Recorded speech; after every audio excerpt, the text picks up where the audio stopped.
एक समय की बात है। एक जतनपुर नाम के गांव में बागेश्वर नाम का गरीब किसान रहता था। उनके घर में उनकी पत्नी कोमल और उनके 16 साल का लड़का एक साथ रहते थे। बागेश्वर को सिर्फ खेती करने आती थी। उसके अलावा उसने कोई और काम नहीं सीखा था। सही समय पर बारिश न होने की वजह से उसके खेत में फसल ही नहीं होते थे, जिसके कारण परिवार चलाना बहुत कठिन हो रहा था। एक दिन सुनिए जी, आज तो घर में बिल्कुल भी कुछ राशन नहीं है। मुझे तो कुछ समझ नहीं आ रहा कि अब मैं क्या करूं। अरे कोमल, तुम चिंता मत करो, मैं कुछ करता हूँ। बस इतना कह के बागेश्वर घर से चला जाता है। रास्ते में हे राम, ये कैसा समय आ गया है प्रभु। मेरे घर में राशन का एक दाना तक नहीं है। चलो, मैं और मेरी कोमल तो भूखे पेट रह लेंगे, लेकिन मेरे बेटे का क्या। मैंने तो केवल खेत में मेहनत करना सीखा है, लेकिन उसमें भी बारिश सही समय पे ना होने की वजह से खेत में फसल नहीं हुई। अब मेरे पास जमींदार से उधारी पैसे लेने के अलावा कोई दूसरा रास्ता नहीं है। बागेश्वर अपने गांव के जमींदार के पास जाता है। जमींदार हीरालाल बहुत शातिर और चालाक किस्म का इंसान है, जो हमेशा हर किसी को बेईमानी से लूटने के बारे में सोचता रहता है। अरे आवा आवा बाघेश्वर भैया, और बताओ कैसे आना हुआ है। क्या बताऊं जमींदार जी, बहुत खराब समय से गुजर रहा हूं। देखिए ना, अब बारिश समय से ना होने पर खेत की सारी फसलें बर्बाद हो चुकी हैं। घर में अनाज का एक दाना भी नहीं है, इसलिए आपसे कुछ पैसे उधार लेने आया हूं। अरे हाँ हाँ भैया, बोलो कितने रुपए चाहिए आपको। ऐसे समय में हम नहीं मदद करेंगे तो और कौन करेगा। बोलो बोलो, कितने दे दूं। आपका बहुत बहुत धन्यवाद जमींदार जी, लेकिन मैं ज्यादा पैसा उधार नहीं लेना चाहता, इसलिए आप ऐसा करें कि 1,500 रुपये दे दीजिए। अरे भैया, ये कैसन बात कर रहे हो। भला 10 से 12 हजार रुपए तो लो। क्या पता आगे चल के कब बरसात होगी और कब समय बदले। जमींदार मन में सोचने लगता है। अरे ससुरा, तुम लोग इतना कम कम पैसा लोगे तो मैं कैसे कमाऊंगा। ज्यादा लोगे तभी है ना, हमें ज्यादा ब्याज मिलेगा। यहाँ बागेश्वर भी सोचने लगा। आखिर अब मैं क्या करूं। वैसे ये कह तो ठीक ही रहे हैं, पता नहीं कब भगवान की हम जैसों पर दया होगी। एक काम करता हूं, 10,000 ले लेता हूं। अच्छा ठीक है, तो जमींदार भाई 10,000 पे कितना तक ब्याज लेंगे आप।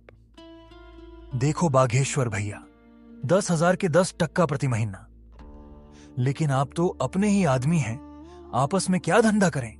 चलो आप 8% दे देना। हे भगवान, 8% प्रति महीना तो हमारे लिए बहुत ही ज्यादा ब्याज है। ले तो लेंगे, लेकिन चुकाएंगे कैसे। अगर नहीं लूंगा तो मेरा बेटा नकुल भूखा ही रहेगा। चलो ले ही लेता हूं। अगर भगवान की यही मर्जी है तो यही सही। अरे बाघेश्वर भैया, क्या हुआ, क्या सोच रहे हैं। ब्याज के बारे में तो नहीं सोच रहे हैं। हाँ जमींदार भाई, इतना ब्याज कैसे। अरे कोनो चिंता की बात नहीं है। देखिए आप तो अपने हैं, आराम से चुकाइएगा। कहिए क्या कहते हैं। अच्छा ठीक है, दे दीजिए। बागेश्वर उस जमींदार से 10,000 रुपए उधार लेके चला जाता है। चलो अब जल्दी जल्दी बाजार से राशन और नकुल के लिए कुछ खाने को ले लेता हूं। आज मेरा बेटा तो खुश हो जाएगा। बागेश्वर जल्दी जल्दी बाजार से सामान लेके घर के लिए वापस हो जाता है। घर पहुंचते ही कोमल बागेश्वर के हाथ में सामान देखकर खुश हो जाती है और कहती है, अजी, ये सामान पैसे कहाँ से मिले जी।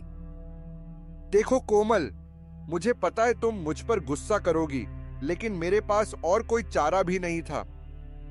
मैं समझ गई जी, आपने किसी से उधारी पैसे लिए होंगे। पर कोई बात नहीं, मैं भी वही सोच रही थी। लेकिन ऐसे समय में गांव में किसी के पास देने के लिए पैसे नहीं हैं। तो क्या आप जमींदार से उधारी पैसे लेके आए हो? हाँ कोमल, लेकिन तुम चिंता मत करना, भगवान के घर देर है अंधेर नहीं। अभी इस वक्त मेरे बेटे से बढ़ के और कुछ नहीं है। हाँ, आप कह तो सही रहे हो, लेकिन वह जमींदार बहुत चालाक और बेईमान है। वह बहुत ज्यादा ब्याज लेता है और समय पे पैसे ना देने पर खेत या घर छीन लेता है। आपने कितने रुपए उधार लिए? मैंने तो 1,500 ही मांगे थे, पर उसने कम से कम 10,000 या उससे ऊपर लेने बोला, इसलिए मैंने 10,000 ले लिए। सुनो ना कोमल, अब मेरे बेटे के आने का टाइम हो गया है। मैंने ये कुछ सामान लाया है, जाओ सबके लिए कुछ अच्छा सा बना दो। जी, आज तो मेरा बेटा खुश हो जाएगा। इतना कह के कोमल रसोई में चली जाती है। कोमल ने बहुत ही स्वादिष्ट खाना बनाई। खाने की खुशबू पूरे घर में महक रही थी। वाह कोमल, तो अपने बेटे की मनपसंद खीर बना रही हो। दोपहर में नकुल घर आ जाता है। अपना पसंदीदा खाना देखकर वो बहुत खुश हो जाता है। बड़े दिनों बाद बागेश्वर के परिवार में आज सभी के चेहरे पर खुशी थी। माँ, खाना तो बहुत